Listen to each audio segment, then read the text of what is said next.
જ્યારે પણ કોઈ પણ વ્યક્તિ આ લોક છોડીને પરલોક સીધાવે ને ત્યારે તેની પાછળ તેની આત્માની શાંતિ માટે તેના પરિવારજનો ભજન ગાતા હોય છે. તેમાંનું એક ભજન કંઈક આવું છે કે જાનાર તો જાતા રહ્યા સદગુણ એના સાંભરે.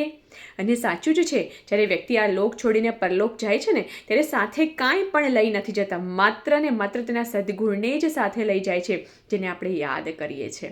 પણ મારો પ્રશ્ન એ છે કે વ્યક્તિ ભલે ગમે તેવી હોય અને એ વ્યક્તિ જ્યારે અહીંયા હયાત હોય ત્યારે ક્યારેય આપણે એના સદગુણ જોયા જ ના હોય, સતત તેના દુર્ગુણને જ ગાતા હોય. છતાં પણ એ વ્યક્તિ જ્યારે આ લોક છોડીને પરલોક જાય ને ત્યારે ક્યારે આપણે એવું નથી ગાતા કે જાનાર તો જાતા રહ્યા દુર્ગુણ એના સાંભળે. તેના પણ આપણે સદગુણ જ સંભાળીએ છીએ.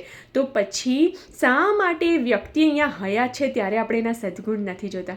વ્યક્તિ ભલે ગમે તેવી હોય પરંતુ તેનામાં કોઈક ને કોઈક સદગુણ તો હોય જ છે.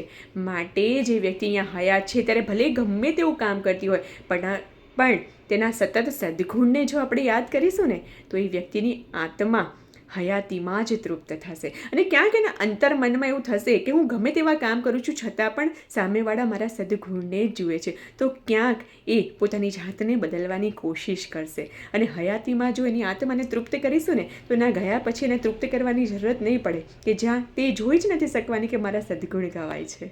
રાધે રાધે.